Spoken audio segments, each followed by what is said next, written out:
Fl-isem tal-Missier u tal-Iben u tal-Ispirtu Santu. Il-grazzja ta' Sidna Ġesu Kristu li mħabba tal-Alla l-Missier u l-għaqda fl-Ispirtu Santu tkun ma'kom il-koll. Illum il-Knisja tagħmel it-tifkira ta' Marija Maddalena li kienet midimba maħfura u għalhekk intgħażlet biex tkun bħala l-ewwel xhieda waħda minn tal-ewwel biex tħabbar li Kristu għamel l-imwiet. U din hija l-missjoni ta' kull Nisrani li bil-fidi tagħna nuru li verament Kristu għamel l-imwiet. U dan naraw mod speċjali fil-kull qudiesa li niċċelebraw. U biex niċċelebraw din il-liturġija mqazza kif jixraq, narfu ħtijietna u nitolbu maħfra. Inti tiftaħ dirajk lil-midinbi u taħfrilhom mulej ħnina. Inti r-raj tajjeb li tara fin-nax tiegħek Kristu ħnina. Int li tmur tfittex in-naġa l-mitlufa u l-midinbi mulej ħnina. Eħenna lina Alla li jista' kollox jaħfrilna d-nubitna u jwassalna għal-ħajja ta' dejjem. Il-udisa din nofru bl-intenzjoni tal-familja Saliba. Nitolbu. U Alla, ibnek il-waħdini għażel il-Santa Marija Maddalena qabel kulħadd biex ixandar il-ferħ tal-lej. Għamel li bħala nħabbru l-Kristu huwa ħaj u bit-talb tagħha għatina li naraw fil-glorja tas-saltna tiegħu.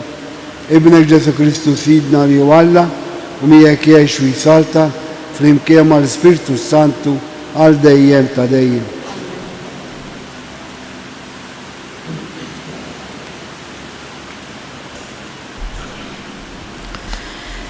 Qari mill-ktieb tal-Anja tal-Anjiet. Matul il-lejl fuq sotti jinfittisht lil dak li qalbi tħobb. Fittixtu ma sibtux. Ħanqum għalhekk u mmur indur mal-belt u fit-triqat u l-pjazzezz noqgħod infittex il-maħbub ta' qalbi. Fittixtu ma sibtux. Iltaqgħu miegħi imbagħad in-nies tal-Għassa dawk li mal-belt iduru. Rajtu xejn lill-maħbub ta' qalbi, bilkemm il-ħaqt għaddejthom li ma sibtx lill-maħbub ta' qalbi. Il-kelma tal-mulej. Għalik għaċċana ruħi mulej Alla tiegħi. Għalik għaċċana ruħi mulej Alla tiegħi. Alla tiegħi lilek ħerqan infittex, ruħi bilaċċa għalik.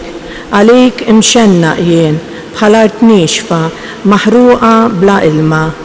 Għalik għaċċana ruħi mulej Alla tiegħi. Għalhekk ġejt narak fit-tempju mqaddes tiegħek biex nitaxxa bis-seta u l-glorja tiegħek, għax it-tieba tiegħek aħjar mill-ħajja, xuftejja jxandru it-tifħir tiegħek.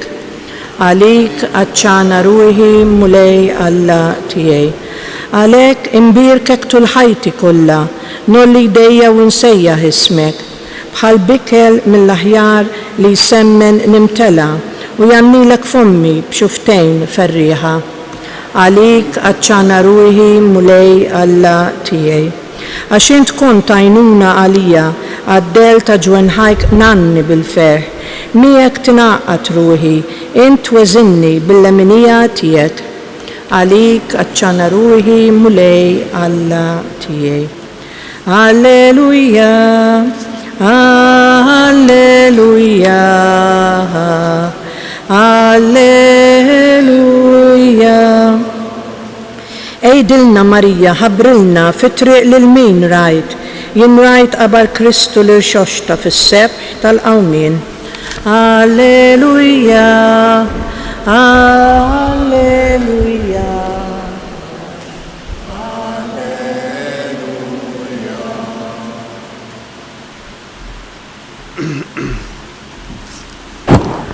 Il-mulej ma'kom.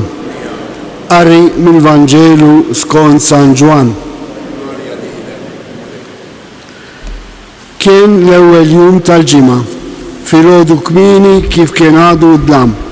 u Marija ta' Magdala ġiet dejn il-qabar u rat li l-blata mneħħija mill-qabar.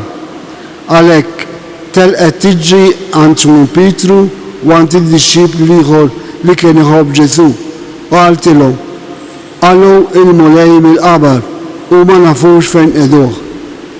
Iżda Marija baqgħet il-barra mill-qabar tikbi kif kienet qiegħda tikbi baxxiet lejn il-qabar u rat żewġ anġli libsin l-abjad bil-qejda, wieħed in-naħa tar-ras u l-ieħor in-naħa tar-riġlejn fejn kienu qegħdu il-ġisem ta' Ġesu.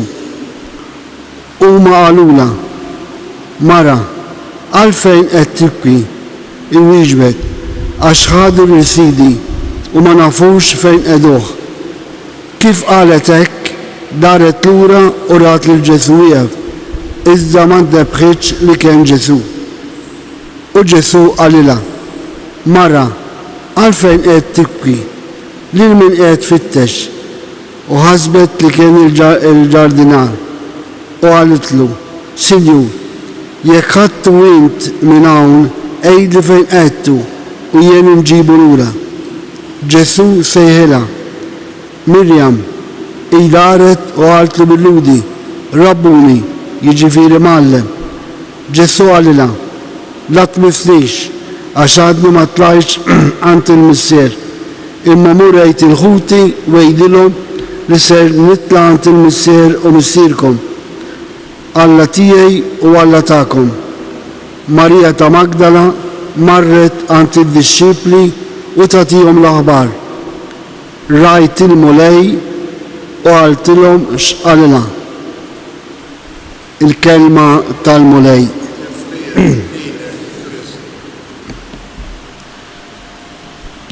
Il-figura ta' Marija ta' Magdala jew il-Maddalena kif nafuha għandha rol partikolarissimo. Għaliex l-akbar aħbar tal-Kristjaneżmu huwa li Ġesu għamel l-wiet. U Ġesu dan il-misteru, din il-verità, din l-imħabba kbira ħallija fidejn mara jew fidejn in-nisa.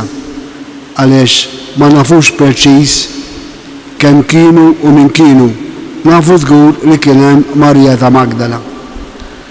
U għaliex Kristu għażel li tħabbira tal-qawmen tiegħu ġiet affdata lil mara. Issa qegħdin nqisu fil-kuntest ta' dak il-żmien li l-mara ma kienitx persuna fidabbli, ma kienet smata xejn. Kristu seta' għażel li jħabbar il-qawmen tiegħu lis-sommi saċerdoti fit-tempju jew lill-apostli. Imma għażel lil mara li fis-soċjetà ma kienx meqjusa bħala dinjità ta' persuna. U dan jurina li mħabba kbira ta' Alla tasal għand il-bnedmin kollha mod partikolari dik is-sempliċità tal-fidi. X'marret tagħmel Marija u n-nisa l-għada tas-Sibt? Marru biex jidilku jibbalsmaw il-ġisem ta' Kristu. U flok ma sabu l-ġisem, sabu l-qabar vojt. U allura Marija, kif smajna fil-Vanġelu, marret tiġri tgħid lill-apostli u qalet l-esperjenza tagħha. Sa l-esperjenza ta' Marija ma kienx biss għax ħabbret il-qawmen ta' Kristu, imma l-esperjenza li kellha Marija ma' Ġesu li id-nubiet tagħha ġew maħfura, allura ma setax ma tfittux wara li kemmiet.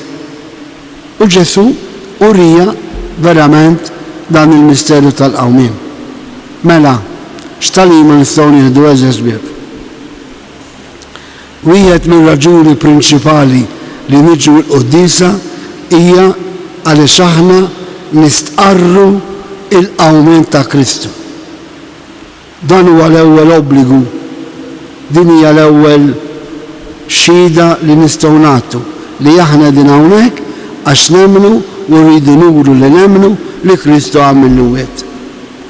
Issa bħal Marija nistgħu nirrakkontaw li Ġesu għamil l-wiet bil-ħajja tagħna għaliex rridu niftakru illi il-messaġġ ta' Kristu il-xost qiegħed u kien u jibqa' mxandar biss mill-insara li jemmnu fil-qawmien. Allura aħna li niġu l-Knisja ta' kuljum nistqarru l-fidi fil-qawmien. Però kuljum ukoll għandna din il-missjoni li bħajjitna bil-klem tagħna bl-għażliet tagħna nuru verament li Ġesu għamil l-wiet. U għalhekk Kristu isejħilna biex niġu l-Knisja hawnhekk biex niċċelebraw din il-liturġija. Kif Marija għarfet li Ġesu għamil l-wiet meta huwa stess sejħilha b'isima, anke lilna il-mulej sejħilna biex niġu hawnhekk nuru l-fidi tagħna nistqarruha u mbagħad għandna l-missjoni li nxandruha. Jalla kull qudiesa li niċċelebraw kun verament pass iktar qrib lejn Kristu xost, kemm fil-fidi tagħna u kemm fix-xhieda tagħna.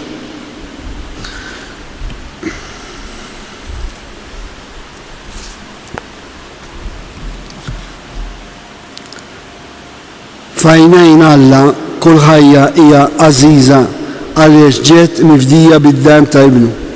Xhieda tal-qawmien ta' Kristu mill-wiet u għalhekk nitolbu ngħidu birek il-poplu tiegħek mulej, birek il-poplu tiegħek. Intbat lil Marija Maddalena tħabbar l-apostli l-qawmien ta' ibnek mill-wiet. Tħalli qatt li l-Knisja tiġi nieqsa mis-sensibilità u l-fidi tal-nisa ġenerużi u għaddisa nitolbu birek il-poplu tiegħek. Int qed fil-qalb ta' kull bniedem nostalġija lik. Qawwi dak kollha li jfittxuk b'qalb sinċera nitolbu. Bil-qawmien ta' Kristu mill-wiet int bdilt in-niket tad-dixxipli f'ferħ. Kull min ta' fostna jinsab imdejja biex qiegħed ibati ħalli jsib il-ferħ tiegħu fil-qawmien nitolbu. Ma sbeħ il-jum int iġġeddet id-dinja. Għati lilna li naraw fix-xemx tila is-sinjal ta' Kristu li jdawwal il-ġus nitolbu. Kun mulej bil-qawwa tal-qawmien tiegħek rib dawk li jbatu il-morda fid-djari u fl-iftarijiet biex isibu dejjem min jgħinhom biċċalment ir-rabat biex bimħabba kbira jaqduhom fis-sem il-mulej nitolbu.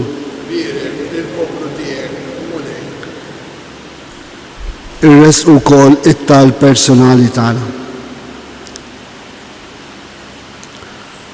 U Alla intoġbok tferraħ lid-dinja bil-qawmien ta' ibnek mill-wiet. Għati lilna li bħal Marija Maddalena nagħtu xhieda tiegħu quddiem kulħadd. Nitolbu dan bl-istess Kristu sidna.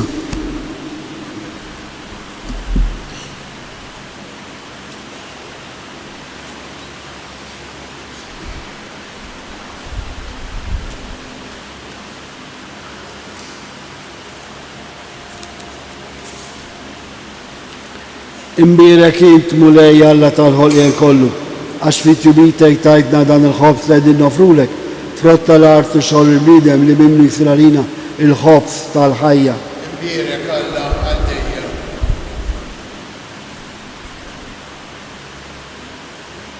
Bil-misteru ta' dal-ilma u l-imbit jieħdu sehem fin-natura divina ta' Kristu kif hu jisieb magħna fin-natura tagħna l-bnedmin.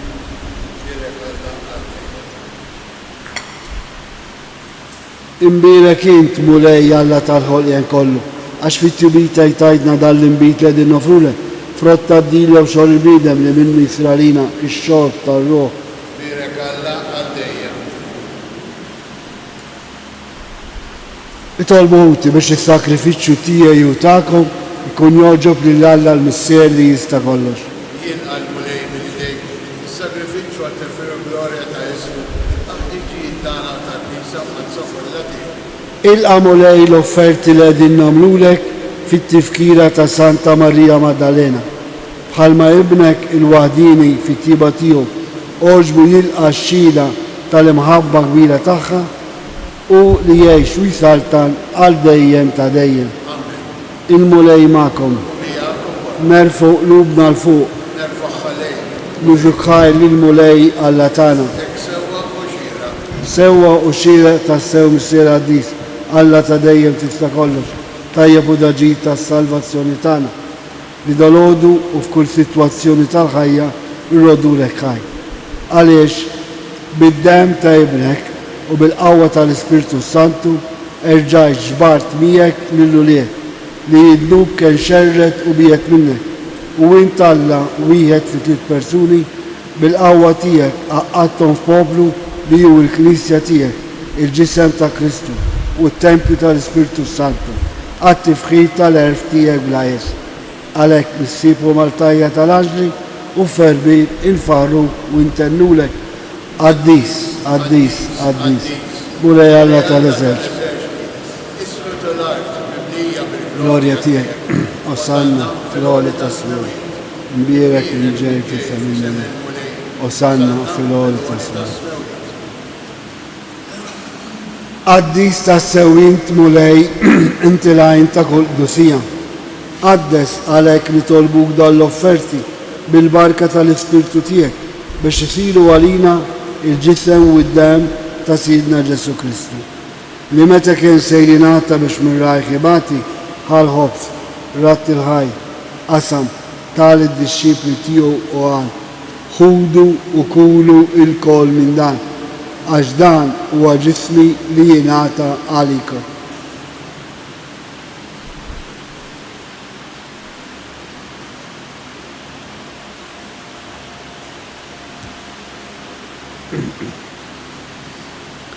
Ekku kol wara l-ikla ħal-kalċi, reġerat il-ħaj, tal-disċipli tiegħu u għal. Ħudu u xorbu minnu l-kol, għax dan huwa l-kalċi ta' demmi, tal-patti ġdid li jibqa' dejjem. Id-dem li jixxerret għalikom u għal-bnedmin kollha għal-maħfra tad-dubiet. Għamlu dan tifkira tiegħi.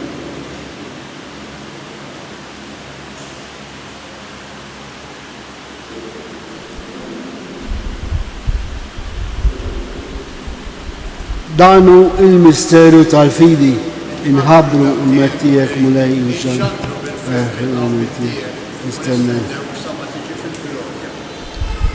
Għalek, aħna unamlu dan tifkira tal-mewt u l-awmen ta' Sidna Ġesu Kristu, nofrulek mulej il-ħof tal-ħajja u l-kalċa tal-salvazzjoni. U rodulek ħaj, għax oġbuk tilana għal qudiemek biex naħduk. U mitċokontani tolbu. L-Ispirtu Santi għadna f'ġisewijiet li jinna nieħdu sehem il-ġisew id-dem ta' Kristu. Ftakar mulej fi knisja tiegħek imxerda mad-dinja kollha u qed taf li mħabba flimkien mal-Papa Franċesku, mal-Isqof tagħna Anton u mal-poplu Nisrani kollu.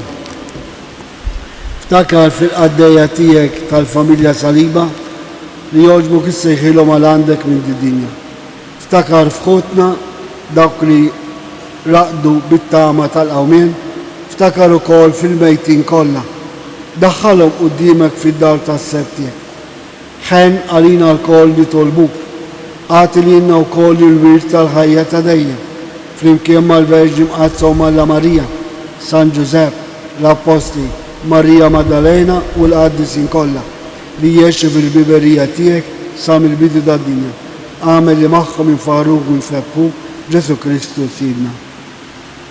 Bi Kristu, ma' Kristu u fi Kristu, jingħata lilek Alla missier li tista' kollox, flimkien mal-Ispirtu Santu, kull ġeħu glorja għal dejjem ta' dejjem.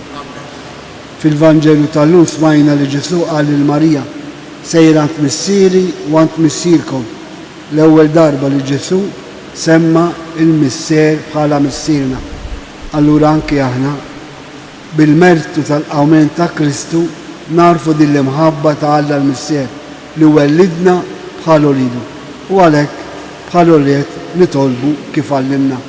Missirna li jinti fismawek jitqaddes ismu, tiġi saltnatek, ikun li tritint kif is-sema jidda fl-art. Ħobżna ta' kuljum għatina l-lum, aħfrinna l-lubitna, bħalma naħfru l-minu ħati għalina, la ddaħħalnex fil-ġej iżda l-iżdam id-deni.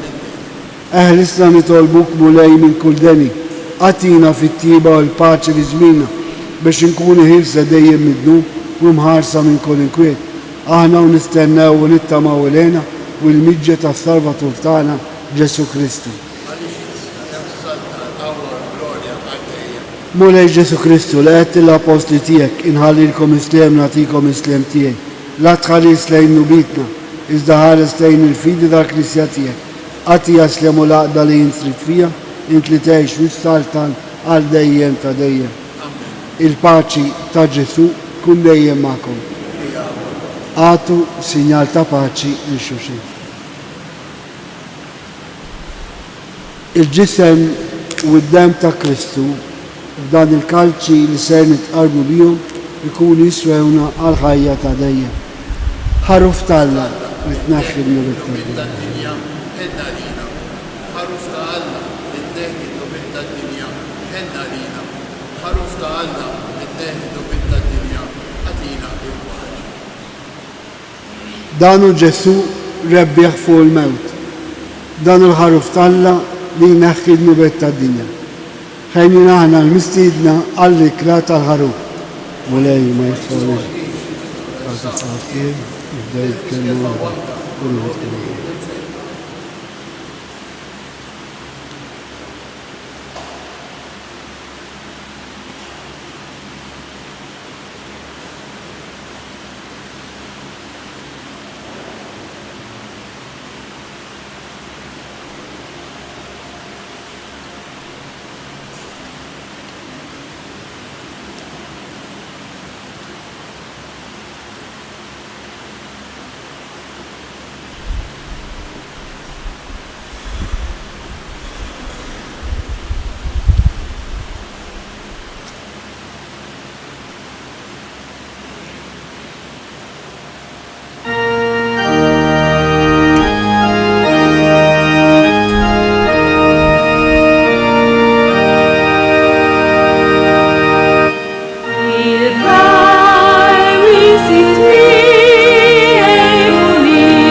Grazzi, Signoralla, waħfirni, Sinjura, gloria al Missier li benu l-Spiritu Santo. Spiritu Santu, kif kien bidu s-saw dejjem u jibqa' dejjem ta' dejjem amen. U Marija li tħalt fid-dinja minn arteba, Jitlob għalina. nitolbu. Għatina mulej li jitqarbina li għamilna bis-sagramenti maqdis tiegħek, tħeġġiġna sal-aħħar dik l-imħabba li bija Santa Marija Maddalena intrebtħet sħiħ ma' Kristu li mallen tagħha u li jgħix u jisaltan għal dejjem ta' dejjem. Il-mulej ma'kom. Iberikkom Alla li jista' kollox, il-Missier, l-Iben u l-Ispiritu Santu. Morru u għejxu il-paċi ta' Kristu. Il-ġurnata tajba li kulħadd.